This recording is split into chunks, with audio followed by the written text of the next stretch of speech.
Du coup aujourd'hui je fais une vidéo speed paint sur le DT de Diona pour C1K.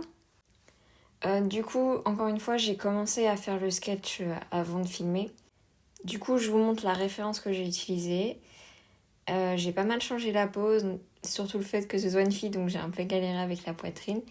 Mais je suis plutôt contente du résultat et du coup je me suis lancée dans le line. Pour le line, j'ai décidé de commencer par les cheveux parce que c'est ce que j'ai le plus aimé dans le personnage, en tout cas au début.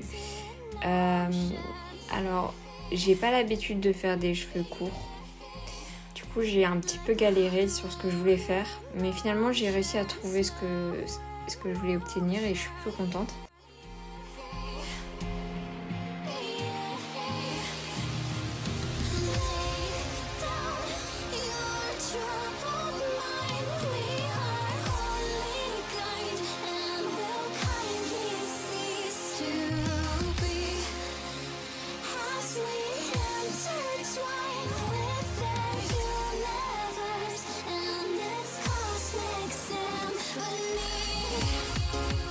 Puis une fois que j'ai terminé les cheveux, je me suis occupée des vêtements et des détails qu'il y avait dans les cheveux, comme les rubans et les nœuds. J'ai adoré le fait qu'il y ait plein de détails sur ce dessin parce que moi j'adore dessiner les détails. Et du coup le fait qu'il y en ait autant, ça m'a vraiment plu. Après j'ai pas l'habitude de faire ce type de personnage donc c'était aussi un challenge. Et j'ai vraiment beaucoup apprécié. C'est pour ça que j'avais décidé de faire une pose différente de ce qu'il y avait sur le dessin de base. Parce que je voulais travailler le personnage vraiment à ma façon et je m'étais dit que si je changeais sa position, ça me forcerait à interpréter plus les choses par moi-même.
Ensuite, on change d'application, on va sur Medibang, où là-bas j'ai beaucoup plus de facilité pour faire la colo.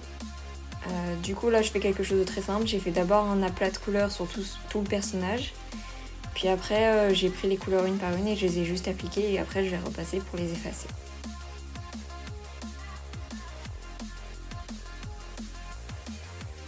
Honnêtement moi je trouve que c'est la partie la plus relou parce que c'est là où on fait pas quelque chose de très technique mais on pose juste des couleurs, mais c'est super important.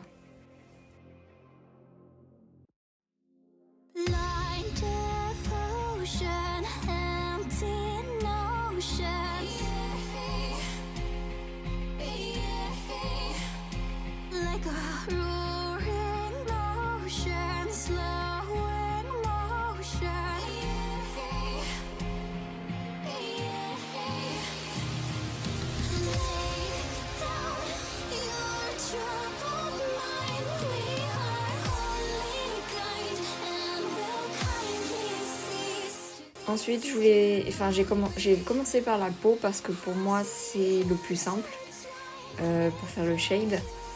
C'est là où la peau c'est toujours à peu près la même chose sauf quand t'as des vêtements qui imposent des luminosités particulières et c'est ce qui me permet de savoir où est-ce que sera ma lumière dans l'image. J'ai fait quelque chose de très simple comme d'habitude, j'ai utilisé mon airbrush puis je suis venue à poser des couleurs plus foncées par rapport à la peau et j'ai fait la même chose pour le reste des vêtements, etc. Tout en essayant de créer des plis. Et quand c'était des plaques en métal ou ce genre de choses, j'essayais de faire des lignes toutes droites pour faire un reflet de lumière et d'ombre pour bien créer l'effet métal.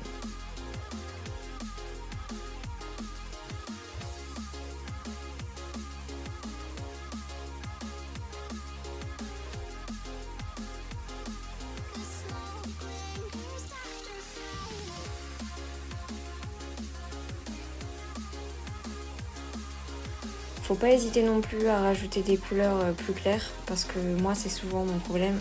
Je fais trop de foncé et après mon dessin se retrouve trop sombre. Et du coup là ce que j'ai fait c'est que j'ai pris un pinceau un peu plus clair et j'ai essayé d'éclaircir les endroits où j'avais mis trop d'ombre pour faire une différence de densité.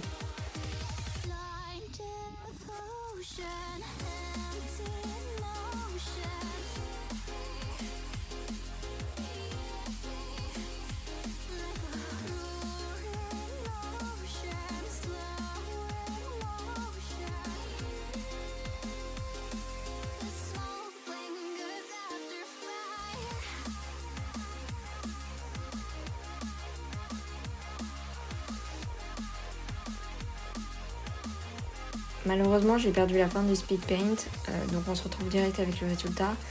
Pour faire les décors, je mets pas de ligne, je fais pas de line art. Je fais juste le sol et j'utilise des brushes pour jouer avec l'ombre, etc. Pour les rideaux, j'utilise la même méthode que pour les vêtements.